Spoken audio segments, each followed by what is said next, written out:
Olá! No vídeo anterior a gente estudou, fizemos uma introdução aos compósitos e focamos nos compósitos reforçados com partículas. Agora a gente avança para os compósitos reforçados com fibras. Entre os vários tipos de compósitos, os reforçados com fibras apresentam um dos maiores potenciais de aumento de resistência e rigidez.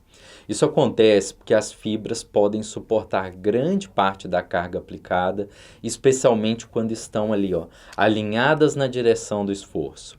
Em um compósito reforçado com fibras, temos novamente a fase matriz e uma fase dispersa. A fase dispersa, nesse caso, são as fibras. A matriz envolve as fibras e mantém seu posicionamento e transmite a carga aplicada para elas. A transferência de carga é o ponto central nesse caso. Quando o compósito ele é tracionado, a matriz recebe parte da carga, transferindo ela para as fibras. Como as fibras normalmente têm elevada resistência e elevado módulo de elasticidade, elas assumem o papel fundamental de reforço do material. Isso funciona bem se houver uma boa ligação entre a matriz e a fibra. Então, a interface, novamente, fibra-matriz, é decisiva. Se a ligação entre a matriz e a fibra for fraca, a carga não é transferida de forma eficiente, a fibra pode se desprender da matriz e o reforço será limitado. Se a ligação for adequada, a carga é transmitida e o compósito apresenta melhor resistência mecânica e rigidez. Por isso, em compósitos reforçados com fibras, não basta escolher uma fibra resistente, é necessário garantir a compatibilidade fibra-matriz, pensando a interface. Um dos conceitos mais importantes é o comprimento crítico da fibra. A fibra só atua de forma eficiente se tiver comprimento suficiente para receber a carga transferida pela matriz. Se ela for muito curta, a carga não é transferida de forma adequada ao longo do seu comprimento. Se a fibra for suficientemente longa, acima desse valor crítico, ela consegue suportar a tensão aplicada. Esse comprimento mínimo necessário é chamado comprimento crítico da fibra, representado por LC. O comprimento crítico ele depende de 3 fatores: o diâmetro da fibra, a resistência à tração da fibra e a resistência da ligação fibra-matriz. Quanto melhor a ligação fibra-matriz, mais eficiente é a transferência de carga.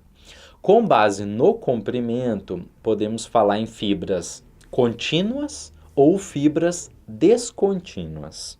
As fibras contínuas, elas possuem um comprimento muito maior do que o comprimento crítico. Por isso, elas são mais eficientes ao esforço. As fibras descontínuas, também chamadas de fibras curtas, têm um comprimento menor. Elas podem reforçar o material, mas sua eficiência já depende do comprimento, orientação, distribuição e ligação com a matriz. Quando o comprimento da fibra é muito pequeno em relação ao comprimento crítico, a transferência de tensão é limitada e o reforço é pouco significativo. Além do comprimento, outro conceito essencial é a orientação dessas fibras. As fibras elas podem estar contínuas e alinhadas, ou ser do tipo descontínuas, também alinhadas, ou ser descontínuas e estarem numa orientação aleatória. Quando as fibras elas estão alinhadas em uma direção, o compósito apresenta maior resistência e rigidez nessa direção. Por outro lado, na direção perpendicular às fibras, a resistência ela é menor. Isso significa que um compósito com fibras alinhadas, ele é altamente anisotrópico. Lembrando A anisotropia significa que as propriedades do material dependem da direção.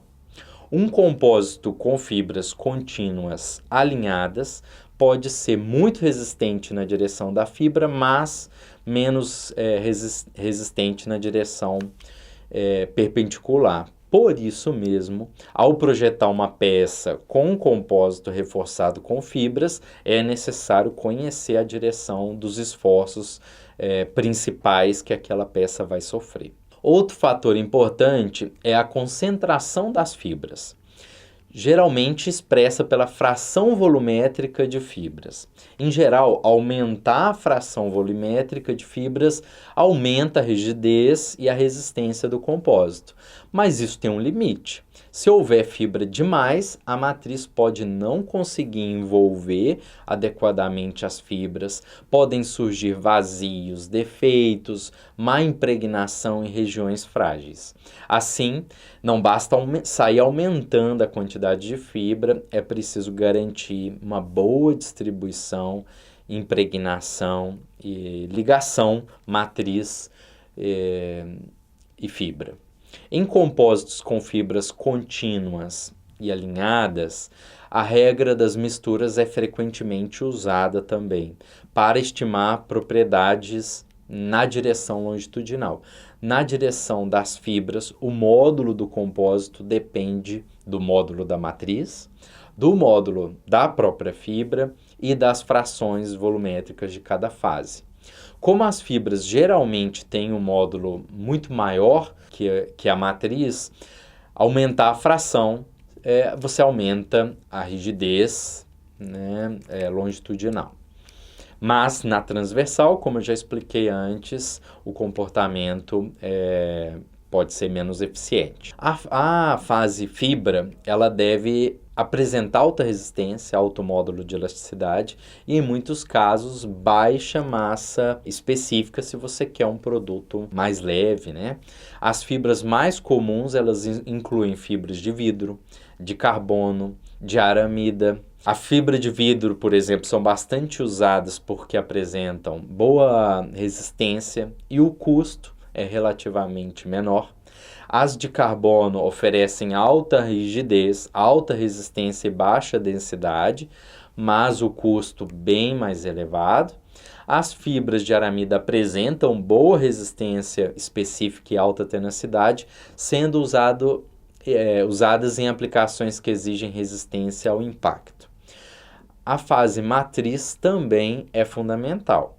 Ela mantém as fibras unidas, transfere carga para as fibras, protege elas contra danos superficiais, contra do ambiente, além de controlar a forma final do componente. A matriz também ajuda a impedir ou retardar a propagação de trincas. Uma matriz ideal deve ter boa aderência à fibra, boa resistência química e capacidade de deformação suficiente para distribuir as tensões sem falhar ela prematuramente. Os compósitos com matriz polimérica são muito comuns. Neles, a matriz pode ser uma resina termorrígida, como epóxi ou poliéster, ou também um polímero termoplástico. Esses compósitos combinam baixa massa específica, boa resistência específica e facilidade de processamento. Exemplos incluem compósitos de resina epóxi reforçada com fibras de carbono, compósitos de resina de poliéster reforçadas com fibras de vidro. Nos compósitos com matriz metálica, né? A matriz é o metal, como alumínio, magnésio, titânio.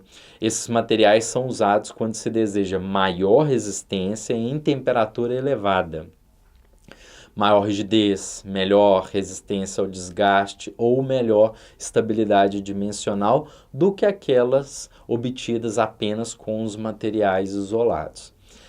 Eles são mais difíceis e mais caros de processar que muitos compósitos com matriz polimérica, mas podem apresentar desempenho superior em condições severas. Isso precisa ser avaliado. Nos compósitos com matriz cerâmica, e a principal motivação quando vai se trabalhar é reduzir a fragilidade típica das cerâmicas. As cerâmicas, elas geralmente já têm alta dureza, boa resistência ao calor, boa estabilidade química, mas costumam ser frágeis. Os reforços, então, podem aumentar a tenacidade à fratura e reduzir a tendência à falha catastrófica.